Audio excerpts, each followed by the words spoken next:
Assalamualaikum warahmatullahi wabarakatuh. Perkenalkan, nama saya Yohandra Desilva Sabil dengan NIM B1A123090. Di sini saya akan menjelaskan resume tentang jurnal yang berjudul Pengaruh Konvensi Hukum Laut Internasional tahun 1982 terhadap wilayah laut Indonesia. Selamat menyaksikan.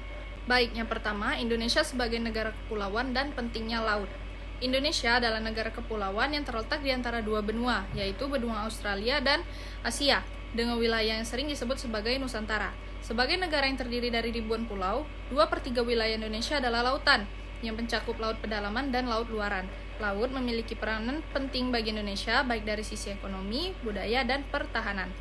Pada saat kemerdekaan Indonesia tahun 1945, seluruh wilayah Indonesia, baik daratan maupun lautan, berada di bawah kekuasaan Jepang. Setelah Jepang menyerah, wilayah Indonesia menjadi tanah bebas, tanpa pemilik, hingga Indonesia berhasil memproklamasikan kemerdekaannya. Di sisi lain, Belanda mencoba kembali menguasai wilayah tersebut dengan bantuan sekutu. Yang selanjutnya ada sejarah hukum laut internasional. Pada masa sejarah hukum laut internasional, negara-negara maritim besar seperti Portugal, Inggris, dan Spanyol mulai mengklaim wilayah laut mereka sendiri. Hal ini menimbulkan keberatan dari Hugo Grotius, seorang ahli hukum alam yang berpendapat bahwa laut tidak dapat dimiliki oleh negara manapun karena laut adalah res gentium atau hak bersama yang terbuka untuk dimanfaatkan oleh semua bangsa. Upaya Indonesia dalam memperjuangkan kedaulatan laut Indonesia berupaya keras untuk mendapatkan pengakuan internasional terhadap kedaulatan wilayah lautnya. Perjuangan ini dimulai dengan Deklarasi Juanda pada 13 Desember tahun 1957 yang mengusung konsep wawasan Nusantara yang menegaskan bahwa seluruh perairan yang menghubungkan pulau-pulau Indonesia adalah bagian dari wilayah kedaulatan Indonesia. Perjuangan ini dilanjutkan oleh tokoh-tokoh seperti Mokhtar Kussumaatmadja dan Hasyim Jalal dalam forum-forum internasional, termasuk dalam Konvensi Hukum Laut. Selanjutnya ada Konvensi Hukum Laut Internasional.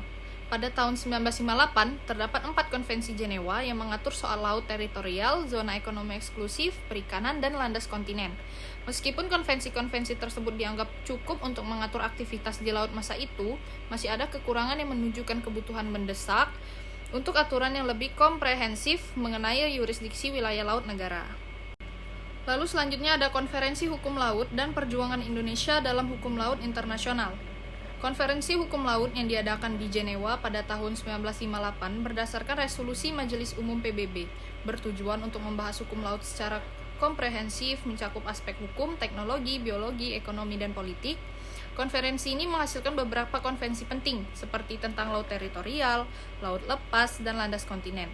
Namun, konvensi tersebut belum memberikan kepastian hukum bagi negara-negara kepulauan seperti Indonesia. Aturan-aturan yang ditetapkan seperti garis pangkal laut dan batas wilayah laut yang terbatas hanya sampai 3 mil. Itu untuk laut teritorial, dan 12 mil itu untuk zona tambahan. Dianggap tidak sesuai dengan kondisi Indonesia sebagai negara kepulauan yang memiliki wilayah laut yang sangat luas. Indonesia merasa perlu untuk menanggapi ketidaksetujuan ini dengan menetapkan Undang-Undang Nomor 4 Tahun 1960 tentang Perairan Indonesia yang menyatakan bahwa seluruh perairan Indonesia termasuk perairan pedalaman antar pulau adalah bagian dari wilayah negara yang berdaulat. Selain itu, tuntutan untuk revisi konvensi-konvensi hukum laut semakin mendesak seiring dengan kemajuan teknologi penambangan dasar laut dan penurunan sumber daya hayati. Indonesia turut memperjuangkan perubahan-perubahan dalam hukum laut internasional untuk mengakomodasikan kondisi geografis negara kepulauan dan kebutuhan akan perlindungan terhadap wilayah laut yang lebih luas. Puncaknya pada tahun 1982, Konvensi PBB tentang Hukum Laut atau UNCLOS disepakati.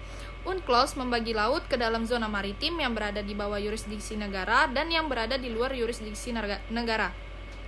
Zona maritim di bawah yurisdiksi nasional mencakup perairan pedalaman, perairan kepulauan, dan wilayah laut. Sedangkan zona maritim dengan hak khusus negara pantai termasuk zona ekonomi eksklusif dan landas kontinen. Zona-zona luar yurisdiksi negara adalah laut lepas dan dasar laut internasional.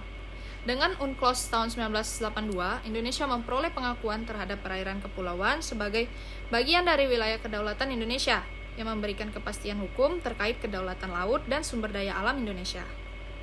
Lalu selanjutnya sumber hukum internasional dalam kesepakatan hukum laut internasional. Yang pertama itu ada kebiasaan-kebiasaan internasional, perjanjian-perjanjian internasional, konferensi hukum laut ketiga tahun 1982, hasil konvensi, dan pengaruh konvensi hukum laut internasional terhadap wilayah Indonesia. Jadi kesimpulan dari jurnal tersebut adalah upaya para pendiri bangsa Indonesia dalam memperjuangkan kedaulatan negara patut dihargai tinggi, mengingat perjuangan mereka adalah perjalanan panjang yang penuh tantangan. Penetapan Hukum Laut Internasional UNCLOS tahun 1982 yang mengakui negara kepulauan seperti Indonesia memiliki kedaulatan penuh atas wilayahnya, termasuk perairan, adalah suatu anugerah dan warisan berharga. Perubahan luas wilayah laut 12 mil untuk laut teritorial dan 24 mil untuk zona tambahan, serta penetapan zona ekonomi eksklusif 200 mil laut sangat menguntungkan Indonesia. Hal ini memberikan peluang besar untuk mengelola sumber daya alam di atas dan di dasar laut, yang diharapkan dapat membawa kesejahteraan bagi rakyat Indonesia. Sekian yang bisa saya jelaskan. Jika ada kurang mohon dimaafkan. Saya akhiri. Wabillahi taufiq wal hidayah. Wassalamualaikum warahmatullahi wabarakatuh.